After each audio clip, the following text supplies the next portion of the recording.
예, 이제 5강입니다. 이제 다니엘서 2장을 하도록 하겠습니다. 다니엘서 2장은 제가 앞선 강의에서 말씀드린 것처럼 하나님께서 다니엘에게 나타난 주었다. 뭘 주었느냐? 그거는 세상에 하나님을 믿지 않는 다른 사람들이 받지 못하는 어떤 지혜를 주었는데 그게 2장에는 뭐로 나타나냐면 꿈을 해몽하는 능력으로 나타납니다. 그래서 다니엘서 2장은 이제 꿈에 대한 내용이 핵심인데요. 그 꿈을 누가 꾸느냐? 바로 그 바벨론 왕 느부갓네살이 꿈을 꾸게 됩니다. 다니엘 2장의 구조는 특별히 우리가 이렇게 자세히 설명하지 않아도 꿈에 대한 내용으로 쭉 내용이 전개되기 때문에 특별하게 제가 다니엘서 2장의 구조는 자세히 설명하지 않고 바로 본문으로 들어가도록 그렇게 하겠습니다. 다니엘서 2장 1, 2절을 먼저 한번 읽고 시작하겠습니다. 제가 읽겠습니다. 느부갓네살이 다스린 지 2년이 되는 해에 느부갓네살이 꿈을 꾸고 그로 말미암아 마음이 번민하여 잠을 이루지 못한지라. 왕이 그의 꿈을 자기에게 알려주도록 박수와 술객과 점쟁이와 갈대아 술사를 부르라 하며 그들이 들어가서 왕의 앞에 선지라. 이렇게 되어 있습니다. 자, 여기에서 우리가 이제 한 가지 좀 우리가 중요하게 살펴볼 내용이 있죠. 여러분 요거 자세히 눈여겨보면 어떤 특이사항을 발견할 수 있나요? 다니엘서 2장 1절에서 2절에 나오는 특이사항. 보통 우리가 이 본문 읽으면 그냥 쉽게 휙 하고 넘어가거든요. 근데 이제 자세히 읽어보면 특이사항이 있습니다. 특이사항. 어떤 특이사항이 있나요? 잘 보십시오. 예, 여기서 이제 어떤 특이사항이 있냐면은 왕이 꿈을 꾸었는데, 그렇죠? 마음이 번민했다. 그렇죠? 그 제가 나중에 다시 설명해 드리는데 이 번민하다는 뜻이 아주 또 우리가 살펴볼 필요가 있는데 왕이 그 꿈을 자기에게 알려주도록. 이 특이사항이죠. 보통은 어떻게 하죠? 왕이 꿈을 꿨다. 그죠? 꿈을 꿨다. 그러면 이 꿈의 내용을 누구에게? 술사들에게 알려주죠. 그래서 뭘 요구합니까? 해몽을 요구하죠. 일반적인 절차입니다, 이게. 일반적인 절차입니다. 그죠? 근데 여기서 뭐라고 하죠? 왕이 꿈의 내용을 알려주는 게 아니고 내가 꿈을 꿨는데 니네들이 나에게 해몽이 아니고 꿈 내용을 말하라는 거예요. 그리고 그 꿈에 대한 해몽도 하라는 거예요. 이게 특이사항입니다. 그래서 우리가 이 다니엘서 그냥 휙 넘어가면 안 되고요. 좀 더 자세하게 읽어봐야 돼요. 자, 그래서 이 느부갓네살이 이제 꿈을 꿨다고 하는데, 왜 느부갓네살이 이런 것을 요구했는가? 그 이유가 있겠죠? 그 이유도 우리가 살펴봐야 되는 거죠. 그래서 우리가 본문을 너무 쉽게 휙 하고 넘어가면 안 된다. 그래서 이제 고대 근동에는요, 두 종류의 꿈이 있어요. 그렇게 이해되어져 왔는데요. 하나는, 꿈의 종류가 하나는 자의식을 반영하는 거죠. 자기가 너무 두렵고 굉장히 무섭고 그러면 이게 꿈으로 나타납니다. 제 같은 경우는 어릴 때 뭘 많이 꿈과 함께 가위 눌림을 제가 좀 많이 당했어요. 혹시 여러분 가위 눌림 겪어본지 모르겠지만 이게 엄청난 공포가 오거든요. 근데 그게 그냥 오는 게 아니라 꿈과 같이 옵니다. 그래서 이제 물론 그게 영적인 것도 있을 수 있겠죠. 그래서 제가 그때 예수 이름으로 물러가라 하고 기도도 하고 그랬었어요. 그러니까 확실히 나아지더라고요. 이제 이게 뭐 영적인 측면도 있지만, 그런데 이제 또 이게 신체적으로 굉장히 허약하고, 몸이 굉장히 약하고, 혹은 무리했거나, 아니면 누군가로부터 충격을 받고 너무 스트레스를 많이 받으면 그게 이제 이런 꿈을 통해서 그게 이제 나타난다고 합니다. 저는 그런 걸 전문가 아닙니다. 저는 심리학이나 혹은 정신과 전문은 아닌데, 그런 그 정신과 전공하는 그런 의사 선생님들로부터 이제 그런 이야기를 들은 적이 있습니다. 혹시 제가 지금 전달하는 내용이 혹시 틀리면 제가 바로 수정하겠습니다. 이건 뭐 진리에 대한 부분이 아니기 때문에. 근데 이제 제가 이제 그렇게 알고 있는데, 그래서 이제 꿈이라는 것이 때로는 자신의 현재의 어떤 상황을 반영해 줄 때가 있다, 이거죠. 그래서 뭐 무서운 꿈을 꾼다든지, 아주 이렇게 막, 그런 막 쫓기는 꿈도 꿀 수 있다, 이거죠. 자기가 굉장히 어려움에 있을 때, 육체적으로, 정서적으로, 정신적으로 어려움을 느낄 때, 또 자기가 간절히 뭔가를 뭐 원하고 갈망할 때, 뭐 여러 가지 상황이 이런 꿈을 통해서 정서적으로 이렇게 정서적인 그런 상황이 꿈을 통해서 반영될 수 있다, 이렇게 봅니다.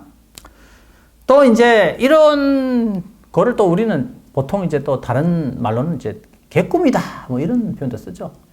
그냥 현실과는 동떨어져 있는, 현실 세계하고는 거리가 먼 그런 꿈, 이럴 거는 되게 개꿈이다, 이렇게 이야기합니다.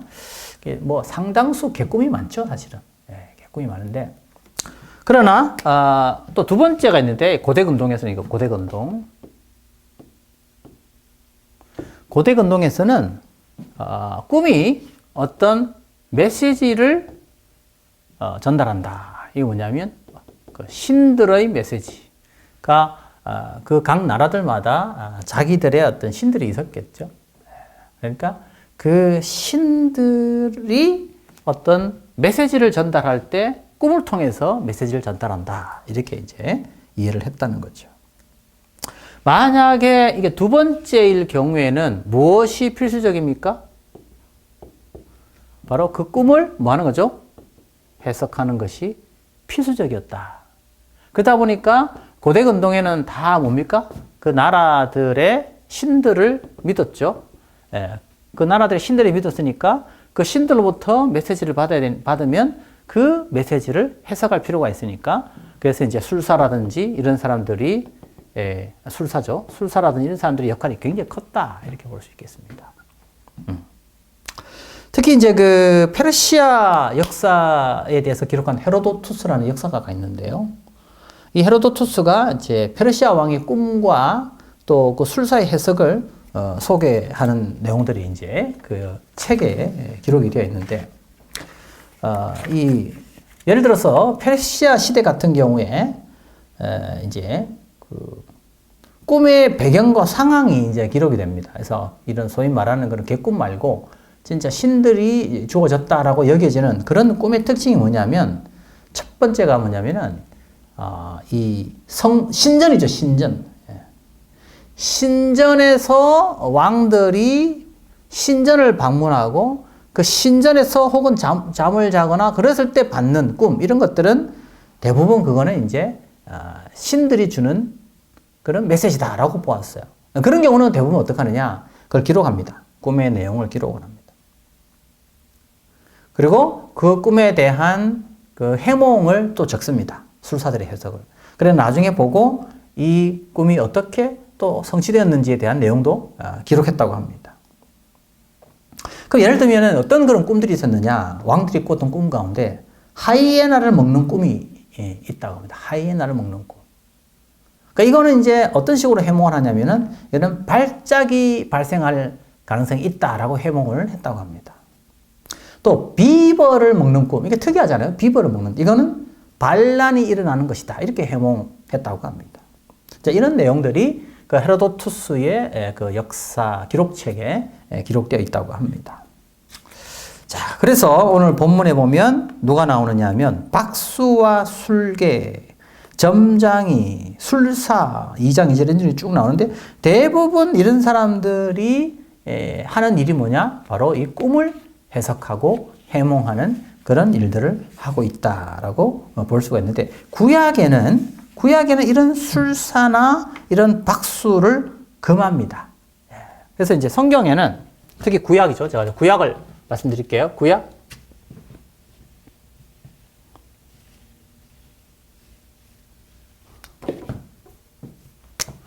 구약에는 꿈 자체가 무조건 잘못되었다. 그건 아니에요. 때로 하나님이 꿈을 통해서 하나님의 당신의 뜻을 전달해요. 그런데 이게 두 가지가 있는 거예요. 하나님께서 당신의 메시지를 전할 때는 반드시 하나님께서 세우신 사람, 하나님께서 정하신 자들을 통해서 하나님께서 그걸 이루시는 거죠. 가장 대표적인 사람들이 누구냐면 바로 구약에서는 누굽니까? 선지자들이죠. 선지자들. 그러면 하나님께서 정하시고 하나님이 세우신 선지자들 외에 다른 사람들, 그렇죠? 다른 매개체를 통해서 꿈을 보는 것은 이것은 다 하나님께서 정죄하신다. 정죄하신다. 그렇죠? 그럼 종종 우리가요, 왜 그럼 이런 점장이 혹은 술객 이런 것들을 의존하게 될까요? 인간에게 있어서 인간에게 약점이 뭐냐? 인간이 가질 수 없는 게 뭘까요? 인간은 힘도 권력도 다 가질 수 있잖아요. 인간이 갖지 못하는 게 뭡니까? 미래의 일입니다. 미래의 일을 알지 못하는 거죠. 사실 미래의 일만 알 수만 있다면 이거는 뭐 인간에게서는 가장 강력한 거잖아요. 그러면 뭐 실수할 필요도 없고, 그렇죠? 그러니까 인간은 뭘 독점하고 싶어 하느냐? 미래의 일을 독점하고 싶어요. 그런데 여러분, 이 미래의 일은 오직 누구의 주권 아래 있습니까? 이건 하나님의 주권이에요. 다시 말해서 창조자의 주권에 있는 거예요. 그래서 인간, 피조물은 이 미래의 일을 결코 통제할 수 없습니다. 근데 가끔 인간은 이런 유혹에 들어갑니다. 왜? 현재의 불안 때문에. 불안하죠. 그러니까 현재가 불안하니까 현재가 불안할 때는 뭘 미리 가져오고 싶어 합니까? 미래를 알고 싶어 합니다. 불안하기 때문에. 그래서 이거는 지식하고 아무 상관이 없어요. 학벌하고 아무 상관이 없어요. 내가 아무리 학벌을 가지고 내가 아무리 높은 지위에 가지고 있어도 뭐가 없어요. 미래의 일을 알 수 없잖아요. 그러니까 뭐 국회의원, 뭐 대통령 그 권력 아무 의미 없어요. 불안하기 때문에. 내 자식이 어느 대학을 가야 될지, 내가 다음 국회의원 선거가 어떻게 될지, 대통령 선거 어떻게 될지, 그 미래를 알 수 없기 때문에 소위 미래의 일을 안다라고 주장하는 이런 매개체들에게 머리를 숙이면서 가는 겁니다. 왜 그럴까요? 바로 인간은 이런 한계를 다 가지고 있기 때문입니다. 우리가 잘 보셔서 알지 않습니까? 이게 소위 말하는 점치는 사람들에게 가는 사람들이 뭐 학력이 떨어진다거나 뭐 돈이 없는 사람들이 아니에요. 그런데 여러분, 왜 그럼 이토록 미래의 일을 더 알고 싶어 할까요? 그것은 더 근본은 뭐죠? 그 안에 뭐가 달려있죠? 자기의 욕망이 거기에 달려있는 거죠. 결국은. 이 미래의 일을 알아서 자기가 원하는 그 욕망을 더 이루고자 하는 것이죠. 그러니까 인간은 이런 한계를 가지고 있으면서도 또 하나는 또 뭐죠? 자기 욕망을 포기하지 못하는. 참, 어떻게 보면 참, 인간이라는 이 존재는 너무나도 복잡한 존재입니다. 미래를 알지 못해요. 불안해요. 근데 내가 원하는 어떤 성공의 욕망을 이루고 싶어요. 그거를 다 해결해 줄 수 있다라고 마귀가 딱 유혹을 해오는 거죠. 그럼 마귀가 어떤 식으로 유혹을 해올까요? 미래의 일에 대해서 살짝 이렇게 맛을 보여줍니다. 마귀도 다 몰라요. 그러나 살짝 맛을 보여줍니다. 그러면 사람들이 어떻게 될까요? 이제부터는 그 점장의 말을 따라가게 됩니다. 무섭죠? 무섭죠? 그럼 이제 모든 자신의 의사결정 판단할 때 누구의 이야기를 듣느냐? 이제는 이 매개체의 말을 따라가게 되는 거죠. 무섭습니다, 여러분. 그래서 저는 아직 그런 사람을 못 만나봤지만, 옛날에 여러분 그 2000년도에 한때 이제 다미선교회라고 해가지고 예수님 오신다 그래가지고 그 아이들 중에서 무슨 이렇게 환상을 본다고 하는 있었거든요, 옛날에. 제가 그때 대학 다닐 때 막 집회다고 그랬어요, 그런 아이들이. 그럼 그 아이들이 보는 게 뭐냐? 현재 상황을 보고 미래를 예측하는 그런 어떤 막 메시지를 전하는데, 얼마나 많은 사람들이 그런 메시지에 미혹되었는지 모릅니다. 왜냐하면 완전히 100% 틀리면 모르겠는데 어떤 경우는 막 자기 상황을 이야기하는 것 같거든요. 그러니까 사람들이 그 이야기에 미혹이 되어서 빠져가는 거예요. 참 무섭죠? 그래서 여러분, 믿음이라는 게 뭐냐? 믿음이라는 것은 제가 늘 말씀드리지만 우리의 한계를 인정하고, 그리고 우리가 알 수 없는 그 미래를 향하여 우리의 모든 생각과 마음을 그분께 의탁하는 겁니다. 이게 믿음이에요. 이게 믿음이에요. 그러면 이런 술객이나 이런 점장이들의 이야기가 들려옵니다. 야, 거기 가면 어떻게 해야 되는지 알려준대. 너가 지금 무슨 문제가 있는지도 알려준대. 그러면 앞으로 어떻게 될지 해결책도 찾을 수 있어. 라고 유혹해 옵니다.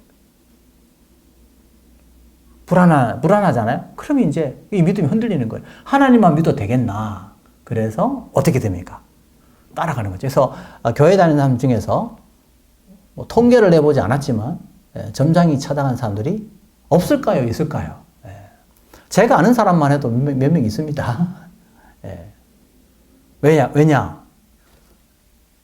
이 불안한 나의 이 상황을 다 하나님께 의뢰하면서 맡기는 그 믿음이 아직 없는 거죠. 없는 거죠. 이게 이제 오늘 우리의 현실의 문제라고 볼 수가 있습니다. 자, 그런데 오늘 다니엘서는 그런 술객과 점장이들의 그 실존, 그들이 가지고 있는 그 능력이 얼마나 제한적인가를 보여줘요. 그러니까 우리가 신뢰해야 될 대상이 아니라는 사실을 잘 보여줍니다. 그러면 다니엘서 2장에서 그러면 우리가 신뢰하고 우리가 의지해야 될 대상이 누군가 하는 것을 잘 알 수 있을 겁니다. 그래서 구약은 하나님께서 정하신 자들만, 하나님께서 그들의 하나님의 꿈을 통해서, 하나님 꿈을 주셔서 선지자들로 하여금 그것을 보게 하신다. 그러니까 나중에는 하나님이 보내시지도 않았는데 내가 보냄을 받았다. 그래서 하나님의 꿈을 이야기하는 자들이 있죠. 이걸 우리 뭐라 그러죠? 거짓 선지자들이다. 이 거짓 선지자들이 언제 제일 많아졌어요? 멸망당할 때, 이스라엘이. 그래서 예레미야 본문을 읽어보면 예레미야의 중요한 핵심 주제가 나오는데, 그 주제 가운데 하나가 바로 뭐냐면 바로 거짓 선지자입니다. 거짓 선지자. 이스라엘이 거짓 선지자들의 말에 빠져서 결국 하나님의 말씀을 보지 않고 자기들의 욕망, 자기들이 원하는 욕구를 채워주는 메시지를 보게 되는 겁니다. 무섭죠? 자, 그러면 우리 다니엘서 2장 3절부터 보겠습니다. 자, 그래서 이제 2장 3절에서 이제 그 13절까지 우리가 이제 쭉 읽어보는데, 시간 관계상 다 읽어보지는 않겠습니다. 제가 이제 설명을 하는데, 우리가 이제 아까 우리 하다가 말았는데요. 오늘 여기 보면 3절에 보면 또 이런 표현이 있습니다. 왕이 그들에게 이르되 내가 꿈을 꾸고 그 꿈을 알고자 하여 마음이 번민하도다. 번민하도다. 그렇죠?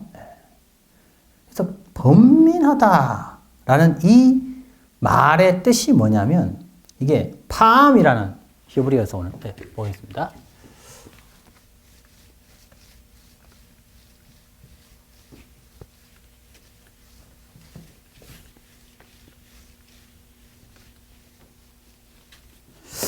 여기서 이제 히브리어가 이제 팜이라는 히브리어 쓰는데요. 예. 예. 팜이라는 히브리어, 이거는 뭐냐면, 팜은 어떤 뜻이냐면, 이게 막 두드리고 치다는 거예요. 예.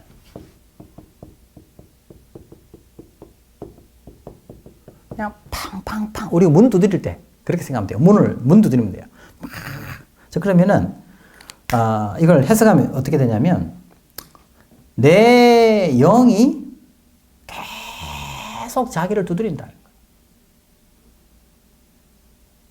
그래서 자기의 영혼이 계속 뭔가에서 계속 이렇게 두드리는 것처럼, 계속 뭔가가 자기를 두드리는 거죠. 계속. 왜요? 왜요? 꿈 때문에. 그러면 왜 범민했냐? 그 꿈이 굉장히 그에게는 뭐 했다는 거죠? 기이했다라는 거예요. 너무 기이했다. 그러니까 그러면 오늘 여기 본문에 보면, 왜 왕은 꿈의 내용을 요구했을까?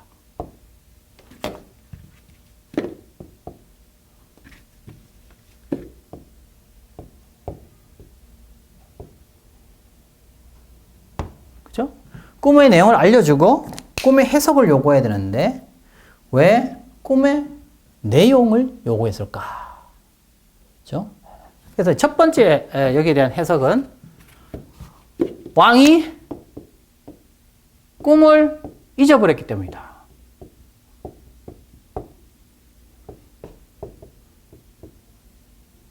왕이 꿈을 잊어버렸다. 자, 그런데 아까 우리가 그래서 이제 그 고대 근동에는 왕이 꿈을 주었는데 왕이 그걸 잊어버리면 신의 진노를 산다는 기록이 있어요. 그래서 이 느부갓네살이, 야, 이거 하나님의 죄송합니다. 그 느부갓네살이 믿는 신으로부터 내가 진노를 받을 수 있구나 라는 두려움 때문에, 그래서 잊어버린 그 꿈을 다시 수사를 통해서 알고 싶어서, 그래서 이제 꿈의 내용을 요구했다라는 해석이 있어요. 근데 이게 제가 볼 때 이 해석은 별로 타당성이 없는 게, 아까 제가 말한 대로 이 팜이라는 이 히브리어를 자세히 살펴보면 이거는 꿈을 잊어버렸기 때문이 아니라 그 꿈의 내용이 너무나도 기이했기 때문에 그가 번민했다라는 것을 알 수가 있죠. 자, 그러면 이렇게 번민하는 그 느부갓네살이 왜 그러면 꿈의 내용을 질문했을까? 꿈을 알려주고 해몽을 요구하지 않고 왜 꿈의 내용을 말하라고 했을까? 자, 그거에 대해서 고대 근동에 보면 이런 시도들이 있었다고 합니다.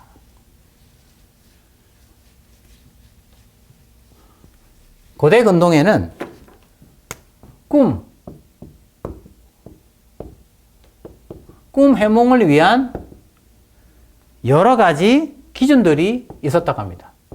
어떤 꿈 해몽이 정확한 꿈 해몽인가에 대한 기준이 있었다고 해요.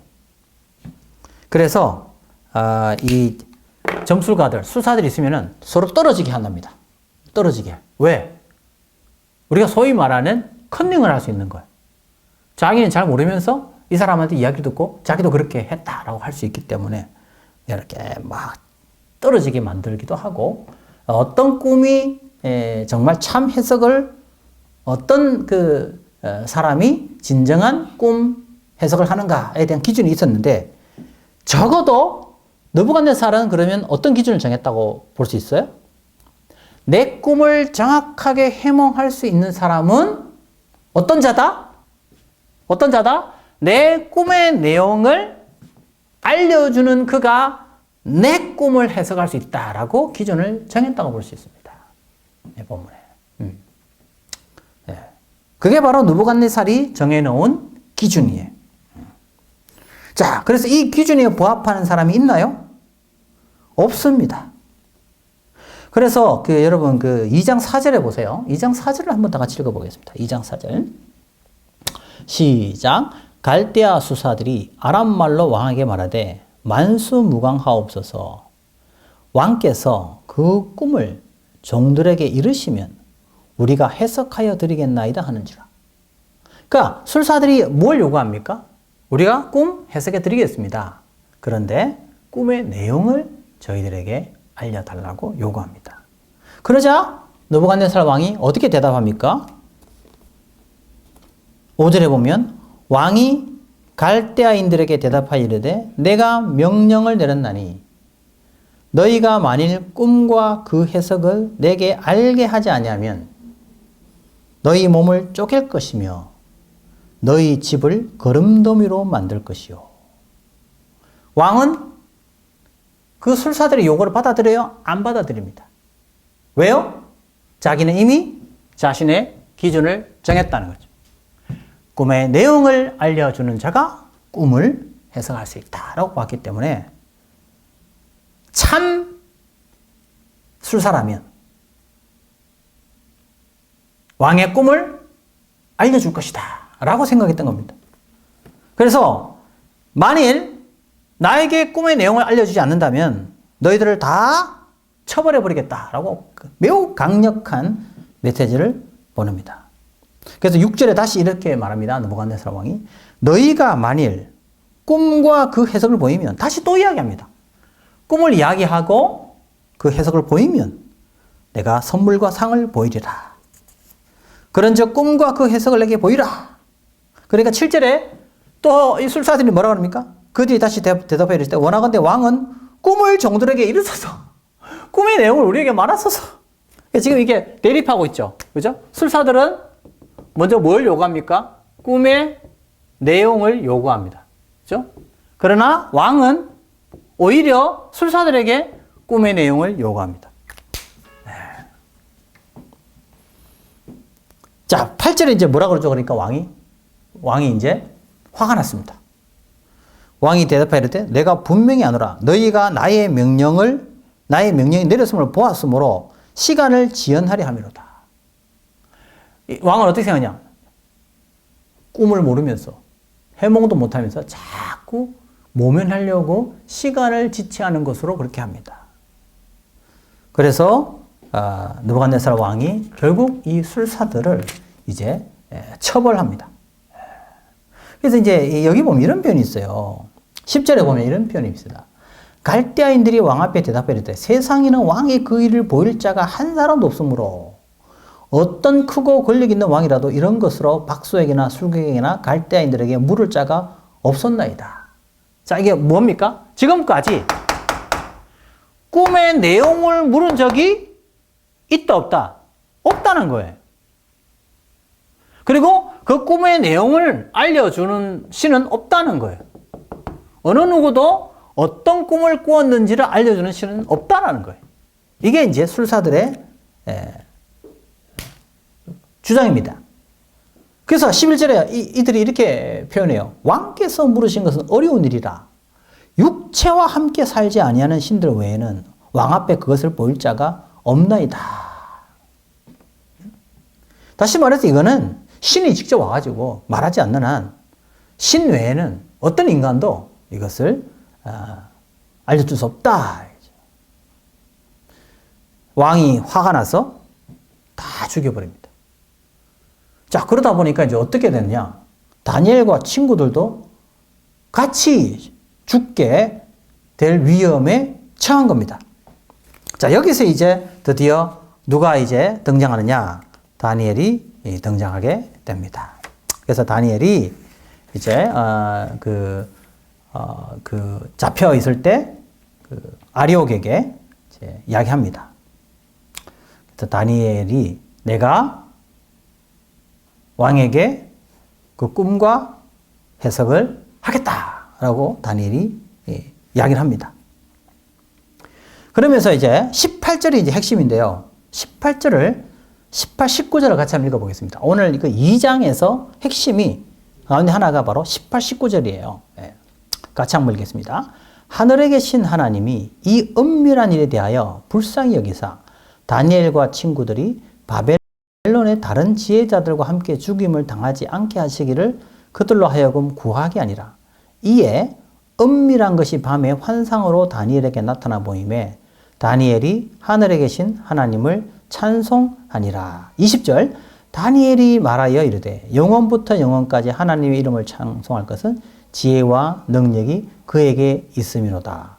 21절 그는 때와 계절을 바꾸시며 왕들을 피하시고 왕들을 세우시며 지혜자에게 지혜를 주시고 총명한 자에게 지식을 주시는도다. 22절 그는 깊고 은밀한 일을 나타내시고 어두운 데에 있는 것을 아시며 또 빛이 그와 함께 있도다. 자, 여기서 우리가 중요한 단어 가운데 하나가 바로 뭐냐면 은밀한 거. 아람어로 라즈라고 되어 있는데요. 그렇죠? 라즈라는 이 아람어인데요. 은밀한 거. 그럼 이 은밀한 것은 결국 뭐를 의미하느냐? 이것은 초월적 계시를 통해서만 알려줄 수 있는 거죠.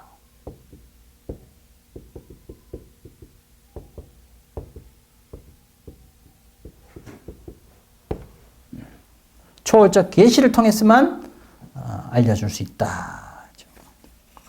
그래서 구약에서는 이게 다니엘서 4장 6절하고 이 구절에만 등장합니다. 라즈라는 것. 네. 자, 그러면 여러분 여기서 우리가 한 가지 중요한 것은 뭡니까? 20절에 다니엘이 뭐라고 고백하냐면요. 이런 표현을 씁니다. 하나님의 이름을 찬송하던 지혜와 권능이 그에게 있다. 자, 여기서 우리가 지혜가 나오죠. 여기서 또 지혜.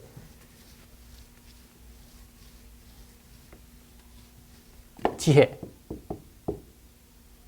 자, 이 지혜를 우리가 여기서 이제 잘 파악해야 되는데 어떤 지혜? 이게 지혜를 우리 뭐 조직신학적 용어로 보면 특별원총적인 측면이 있을 것이고 혹은 일반원종적인 측면이 있을 거다. 그렇죠? 우리가 믿든지 안 믿든지 누구에게나 다 하나님이 지혜를 주시죠. 그래서 뭐 소위 말하는 뭐 아주 이렇게 수능 점수 잘 받아가지고 진짜 이렇게 뭐 이렇게 수능 점수 높은 커트라인을 뚫고 들어가는 그 대학에 꼭 그 크리스찬들만 많이 있는 건 아닙니다. 사실은 크리스찬 아닌 사람들이 더 많죠. 그러니까 소위 말하는 그런 지식들, 그죠? 지식들, 지혜 이런 것들이 믿는 사람에게만 주어지는 것이 아니고 그런 것들은 믿지 않는 자들에게도 주어지는 것이다. 그래서 믿든지 안 믿든지 누구에게나 주어지는 지식, 그건 일반원총적 지식이죠. 지혜죠. 근데 특별원총적인 지혜가 있다 이거예요. 이건 뭐냐? 하나님을 아는 사람, 그리고 하나님을 신뢰하는 사람에게만 주어지는 지혜다 이거. 이 지혜는. 그러니까 이걸 우리는 구분을 해야 된다. 그래서 다니엘서 2장에 말하는 지혜라는 것은 이런 지혜를 말하는 게 아니라 특별원총적 지혜죠. 그럼 이 지혜는 뭐냐면 하나님께서 직접 그 믿는 자에게 찾아가셔서 계시하시고 하나님이 알려주시는 거죠. 하나님의 놀라운 섭리를 알려주시는 거죠. 그래서 하나님의 이 계시의 절정이 뭡니까? 결국 바로 예수 그리스도가 하나님의 이 특별원총 계시의 절정이에요. 그리고 예수 그리스도의 복음이 바로 하나님의 뭐죠? 지혜다.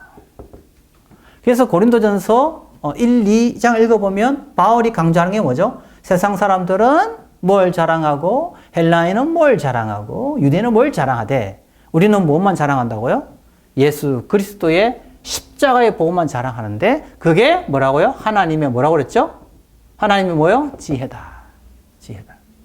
왜? 이 예수 그리스도의 십자가의 이것은 세상은 알지 못하는 거다. 그래서 우리가 소위 말하는 다니엘의 지혜 이렇게 이야기할 때 점수를 많이 받고 뭐 문제를 잘 풀고 이건 다니엘의 지혜하고 직접적으로 연관이 없습니다. 근데 우리가 공부하는 그것하고 하나님의 지혜하고 그러면 어떻게 연관을 시켜야 되냐면 예수 그리스도를 만나서 그리스도의 복음을 알게 되고 그 복음을 위하여 나는 공부를 하고 그 예수를 위하여 나는 수능을 치고 그 복음을 전하기 위해서 나는 대학을 간다. 그러면 그거는 연결이 돼요. 그 연결이 돼요. 왜? 나의 학업과 나의 모든 공부가 그리스도의 십자가의 지혜를 위한 것이기 때문에. 자, 그런데 내가 하는 공부, 내가 하는 모든 성적이 그리스도의 십자가하고 관련이 없어. 그건요, 결국 다니엘의 지혜하고는 아무런 관련이 없는 거예요. 우리가 이제 그렇게 많이 교회에서 쓴단 말이죠. 그러니까 점수를 많이 받는 거가 다니엘의 지혜를 직접적으로 말하는 게 아닙니다. 하나님의 나라와 그리스도의 십자가를 위하여 공부하는 공부, 그게 지혜와 관련이 있는 거죠.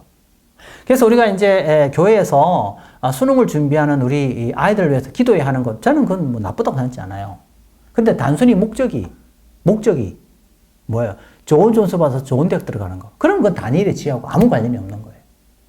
그럼 어떻게 해요? 우리 아이가 왜 공부해야 되며, 왜 우리 아이가 대학을 가야 되는지를 아이가 스스로 깨닫고 어느 대학을 가든 거기서 하나님의 나라와 영광을 위하여 충성하고 봉사하는 하나님의 지혜자가 되게 해달라고, 그런 의미에서 하나님 우리 아이에게 다니엘이 줬던 그 지혜를 허락해 주셔서 우리 아이도 바로 그 하나님을 만나고 그리스도의 십자가를 깨닫고, 그래서 왜 공부해야 되는지, 왜 내가 대학에 들어가야 되는지 알게 해달라고 기도하면 그게 사실은 정말 가장 성경적이고 하나님이 기뻐하시는 수능고사를 위한 기도가 될 수 있다 이거죠.